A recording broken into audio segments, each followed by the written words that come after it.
فضيحه اقسم بالله، فضيحه بسبب شويه عيال بيلعبوا اصلا باسم الاهلي. هي فين اللعيبه؟ فين الاداء؟ فين الرجوله؟ فين الامل اللي كان موجود عند جمهور الاهلي اصلا فيكم؟ انتوا النهارده ضيعتوا سمعه الاهلي، ضيعتوا اسم الكره المصريه كلها. خلاص الله يعوض ربنا. مفيش دلوقتي، ما بقاش فيه. خلاص انسى. انسى ان الاهلي ده يعمل حاجه في افريقيا، وانسى ان اي حد ممكن يجيب سمعتك غير بالخمسه دي. خمسه، خمسه يا راجل يا مؤمن، خمسه يا عيل منك له. يا اخي حسبي الله ونعم الوكيل فيكم. كنتوا بتلعبوا ليه؟ وبتلعبوا ايه اصلا؟ انا عايز اعرف يعني اوحش واحد في المباراه، اوحش واحد في المباراه السابقه هو احسن واحد في المباراه دي. تاوي اللي ما كانش عاجب ولا واحد من جمهور الاهلي يبقى احسن واحد النهارده. لا اله الا الله. انا قاعد بتفرج على الماتش اقسم بالله دمي محروق. لا في باصه صح، ولا في اصلا هجمه صح، ولا في دفاع صح، ولا في حد بيستلم صح. امال انتوا رايحين نازلين تعملوا ايه؟ بتلعبوا ليه؟ كنت ما تلعبوش احسن. والله العظيم لو ما لعبتوا كان احسن. والله العظيم لو ما لعبتوا كان ارحم لينا وارحم للجمهور اللي شاف القرف معاكم. ده انتوا لعيبه تقرفوا اقسم بالله. لعيبه ما عندهاش ريحه الدم.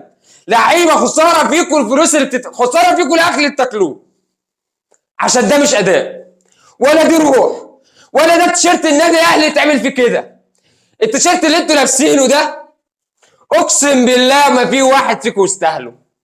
من اولكم لاخركم، من اول الشناوي اللي كان واقف النهارده بيتفرج على الكور هي بتدخل، لحد المهاجم اللي كان شريف او كهربا. وهيجي بقى شويه يطلعوا لي بقى يقولوا لي ايه ده كولر غلط. غلط فيكم. عمل لك ايه كولر؟ كولر منزل لك بتشكيله لقاها مش جايبه 60 نيله، راح نازل بتشكيله ثانيه مغيرها، لا برضه الاداء 60 نيله. هيعمل لك ايه؟ هي مفيش لعيب، مفيش دفاع. الدفاع بتاعك بيتاخد واحد واثنين وثلاثه وبتجاب الجون فيه عادي. فين الدفاع بتاعك؟ ياسر ابراهيم ده ما يلعبش اصلا في سموحه. ياسر ابراهيم ده يلعبوه في ده بكيرش. ياسر ابراهيم ده بكيرش. ربيعه ده اي مهاجم ممكن يكلفت، اي عيل ممكن يكلفت ابراهيم. ربيعه ده محمد من هيعمل ايه؟ محمد عبد المنعم لوحده هيعمل ايه؟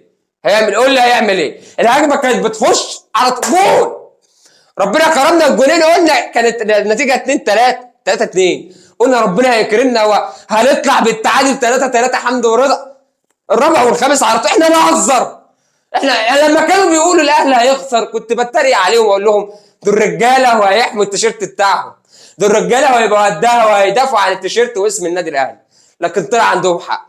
كانوا 60 وكسه كلكم واحد ورا التاني. انا بتكلم وبقول اللي جوايا عشان اقسم بالله انا جوايا كتير. انا قاعد بتفرج على الماتش دمي محروق. يا ريتني ما اتفرجت، يا ريتني ما اتفرجت اقسم بالله. يا اخي اداء ولا روح ولا اداء ولا اصلا لعب ولا حتى في نخوه ولا في رجوله. امال انتوا جايين تلعبوا ليه ومتعبين نفسكم ومسافرين وتعبين الناس معاكم ومصاريف عليكم واكل وشرب واقامه؟ ما كنتش رحت يا عم، كنت قعدت هنا في مصر على خيبتكم واتنيلتوا على خيبتكم وكنتوا خلاص اديتهم الثلاثه بونت وخلاص. هو ايه القرف؟ ايه الماتش ده اصلا؟ خمسه، خمسه يا راجل. ده احنا نسينا الخمسه اللي فاتت بالعافيه. راجع تعيد الذكريات تاني وهتفضل بصمه وصمه عار للاهلي كله بسببكم، بسبب شويه لعيبه ما عندهاش دم. يا اخي ايه ده؟ انت دلوقتي انت مطلوب منك تعمل ايه في الماتشات الجايه؟ انت عارف مطلوب منك ايه؟ انت مطلوب منك ان انت لازم تكسب الهلال والقطن، وبعد كده تستنى صن داونز تكسب لك الهلال عشان كده ممكن تتاهل. لكن ايه اللي في الحاله بقى اللي احنا كنا بنقول عليه؟